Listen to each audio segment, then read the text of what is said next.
Merci de préférer Eusaïe TV. Mesdames, Messieurs, bonsoir. Bienvenue dans cette édition Les titres. Le président Patrice Talon rencontre ce samedi 21 janvier 2023 les responsables des partis politiques de la mouvance présidentielle. Cette rencontre intervient quelques jours après les législatives du 8 janvier 2023. Plus de précisions dans ce 19h.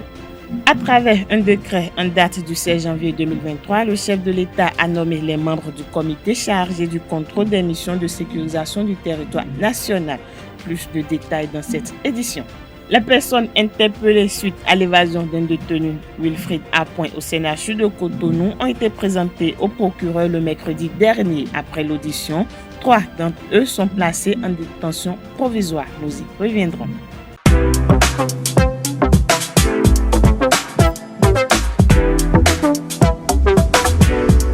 Moi, je suis à ESAE et toi?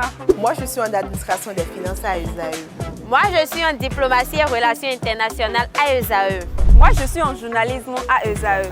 Émission ici, c'est ESAE. Moi, je suis en communication marketing à ESAE. Moi, je suis en droit à ESAE. Moi, je suis en gestion des ressources humaines à ESAE. Moi, je suis en gestion des marchés publics à ESAE. Moi, je suis en administration du travail et de la sécurité sociale à ESAE. Moi, je suis en sciences économiques à ESAE. Moi, je suis en banque finance à ESAE. Moi, je suis en administration générale à ESAE. Moi, je suis en audit et contrôle de gestion à ESAE. Moi, je suis en sciences juridiques à ESAE. Moi, je suis en administration générale et territoriale à ESAE. Moi, je suis en transport logistique à ESAE. Moi, je suis en gestion des projets à ESAE. Rejoignez-moi, c'est la meilleure université. Nous sommes à ESAE. Rejoignez-nous. À ESAE, l'excellence a un nom.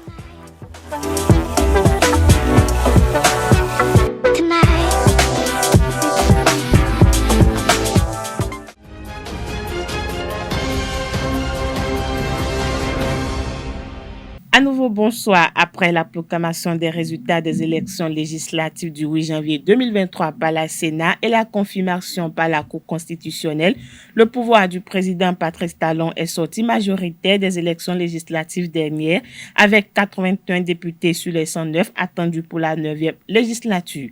À quelques jours de l'installation des députés élus, il est annoncé une rencontre entre le président Patrice Talon et les partis de la mouvance, notamment le parti Bloc républicain et l'Union progressiste Le Renouveau. Annoncé pour ce samedi 21 janvier 2023, la rencontre permettra sans doute au chef de l'État et sa majorité de faire le point des législatives dernières et poser les bases des prochaines collaborations. Mais le point central qui sera débattu au cours de ces rencontres est la composition du bureau de l'Assemblée nationale. Au thème de ces rencontres, le schéma ou la configuration du bureau de l'Assemblée nationale sera dessiné. Je l'annonçais tantôt en titre, le président Patrice Talon a nommé les membres du comité chargé du contrôle des missions de sécurisation du territoire national, à travers un décret en date du 16 janvier 2023. Le comité ainsi mis en place a entre autres pour mission la surveillance de la sécurisation des corridors et axes secondaires du territoire national et l'exécution de toute autre mission républicaine assignée par le chef de l'État.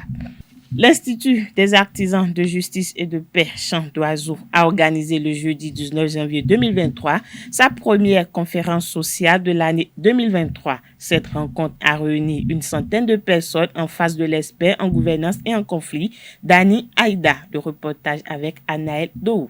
L'Institut des artisans de justice et de paix Champ d'Oiseau, IAJPCO, a fait sa rentrée solennelle pour l'année 2023 à travers sa première conférence sociale. Basée sur le thème « Prévention des risques en période électorale, responsabilité des organisations de la société civile et des politiques », cette conférence dirigée de main de maître par l'expert en gouvernance et en conflit, Dani Aïda, a connu la participation d'une centaine de personnes. Pendant son exposé, l'expert a expliqué comment éviter les contentieux lors des élections. Les partis politiques et la société civile dans les processus électoraux doivent pouvoir prévenir et gérer les goulots d'étranglement qui sont les sources de conflits ou de crises. Je commence par les partis politiques parce qu'ils sont les premiers acteurs des élections. La qualité d'une élection dépend du niveau d'engagement de l'organisation interne des partis politiques qui participent. Quand un parti se lève comme ça, comme on se réveille au milieu de la nuit pour aller à une élection, normalement, il ne peut pas faire une performance comme il faut. Un candidat qui est mal formé, qui est mal informé, est un danger pour un scrutin. Alors, pour prévenir les crises, un parti doit mettre en place un dispositif de surveillance électorale efficace à tous les niveaux. C'est un niveau d'organisation. On peut en parler plus dans les débats si cette question vous intéresse. La gestion du contentieux aussi est un élément que les partis doivent aborder avec beaucoup de tact et de préparation. La gestion du contentieux incombe à la fois aux candidats pris individuellement et à l'état-major du parti. Quand vous dites qu'on vous a triché dans une circonscription et que vous n'êtes pas capable d'en produire des preuves, vous pouvez que vous en prendre à vous-même. Quand vous envoyez des délégués, des témoins dans les bureaux de vote qui disent fièrement qu'ils vous représentent alors que vous les avez formés sur rien, ils ne savent pas ce qui est dans le code, ils ne savent pas ce que les membres du bureau de vote peuvent ou ne pas faire. Vous avez tort de procéder ainsi. Qu'en est-il de la société civile? Elle a plusieurs fonctions dans un processus électoral. Éducation, sensibilisation, suivi, observation, médiation, conciliation et même pacification. Ça dépend des enjeux. Ça dépend de comment on comprend le contexte dans lequel on intervient. Les organisations de la société civile doivent jouir d'une expertise d'usage en matière électorale pour peser dans le processus. On ne peut pas donc ramasser des ONG comme ça pour dire « Allez, vous êtes citoyens, organisez-vous, surveillez, et puis la République sera fière de vous ». Non. La matière électorale est complexe, on doit la maîtriser. Qu'est-ce qui a fait que le législateur a pris telle loi? Quels sont les mécanismes autour de l'organisation des élections? Et quelles sont les décisions que la Sénat est autorisée à prendre, jusqu'à quelle limite? Et où commencent les compétences des autres institutions chargées de réguler le bon déroulement des élections. La société civile doit comprendre tout cela.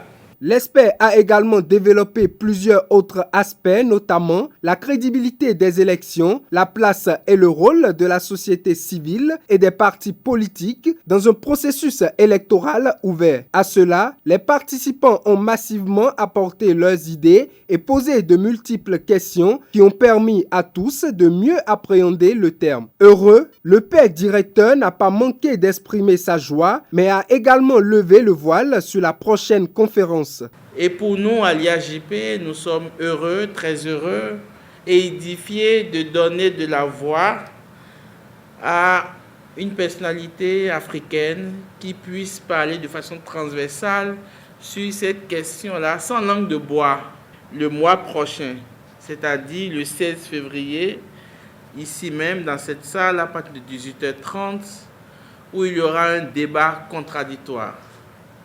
Le débat contradictoire est encore possible dans notre pays.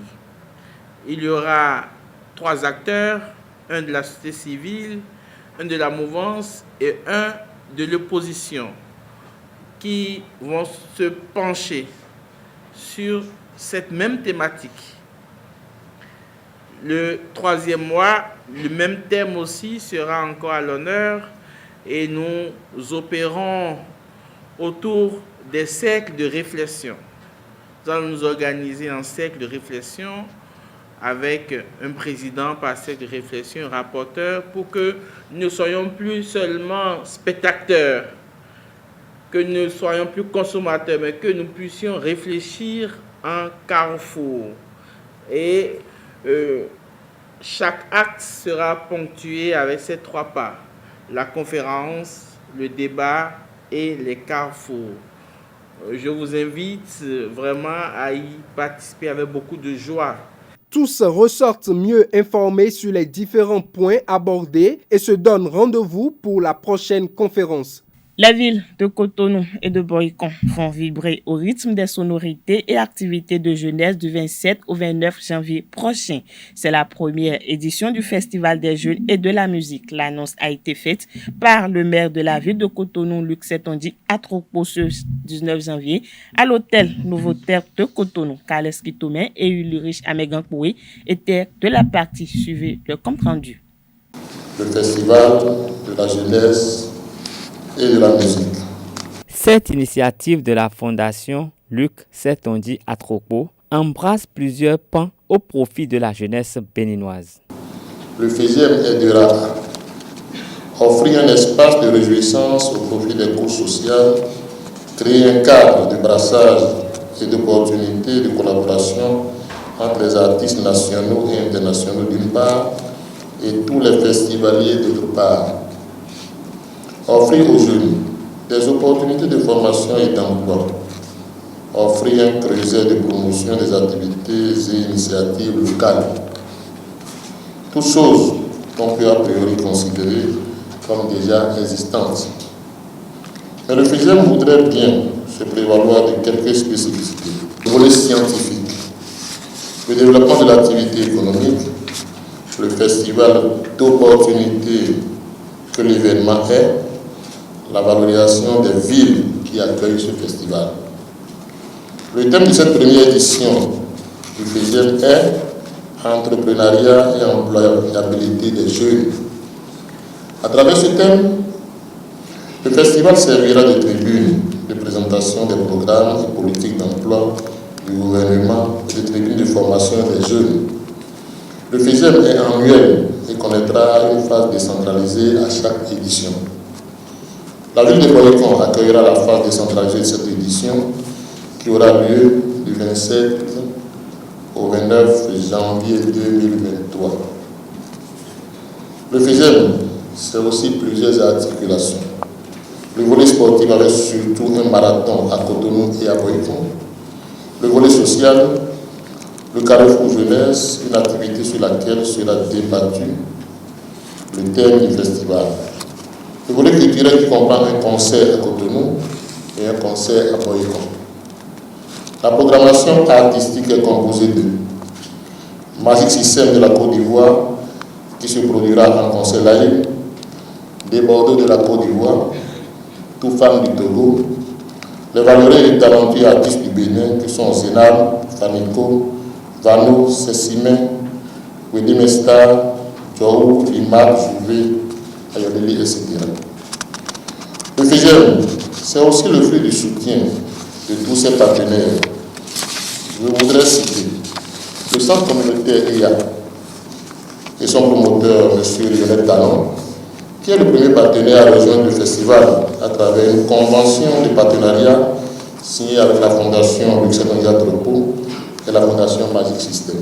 Le FEGEM et ses nombreux partenaires comptent mettre de l'ambiance à Cotonou, comme c'est souvent le cas à Anoumabo à l'occasion du FEMUA. Canal+ Benin est heureux d'accompagner l'initiative du FEGEM, l'initiative de la Fondation Luxembourg Tropo. Comme vous le savez si bien, Canal+ accompagne, grâce à ses actions de sponsoring et de RSE, 3 piliers forts qui sont l'éducation, la formation, le cinéma et le sport. Et une fois encore, nous avons une initiative qui regroupe la majorité de ces piliers-là. Et donc, il est important, et cela, tout simplement, résonne pour nous d'accompagner ce projet et de pouvoir être aux côtés de la Fondation Luxembourg Tropo. La jeunesse de Cotonou et de Boycon a une fois encore l'occasion de se défouler après les fêtes de fin d'année et le 10 janvier. Parlons société. Dans cette édition, la polygamie en Afrique et plus précisément au Bénin est considérée comme légitime pour certains et est dénoncée par d'autres. Aujourd'hui, nous vous proposons l'avis de quelques citoyens de la ville de Cotonou sur le sujet. Des propos recueillis par Francis Fahmi. Suivez plutôt.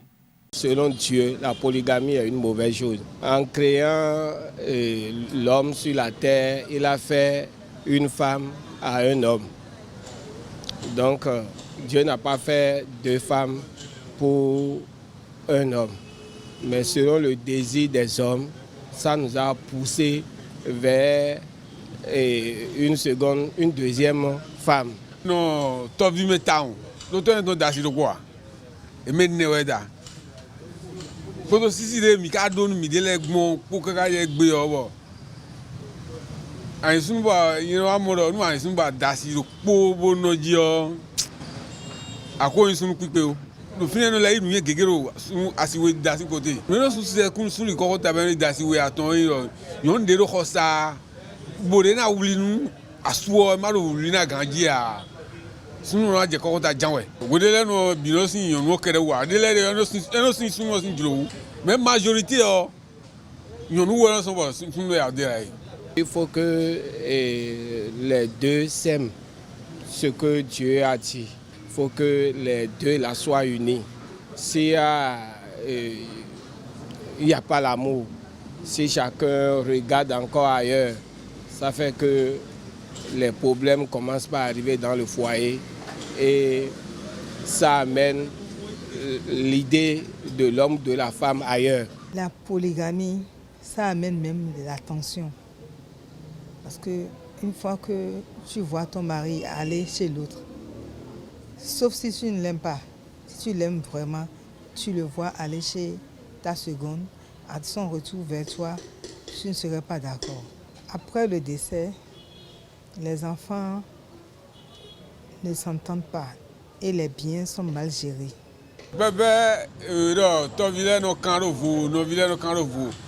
Mais nous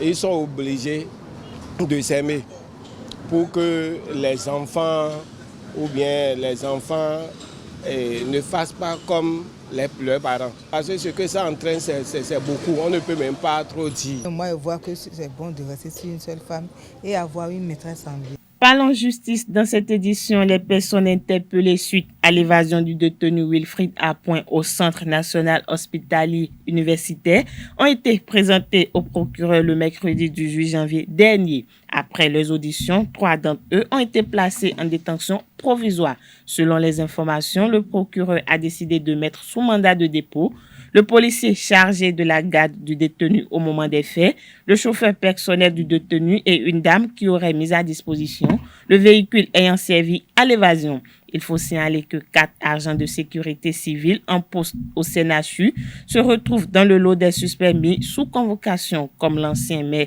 Georges Bada, le détenu avait été admis au CNHU pour des soins sanitaires. Il était gardé et surveillé de près. C'est la fin de cette édition. Merci pour votre attention. Agréable soirée à tous.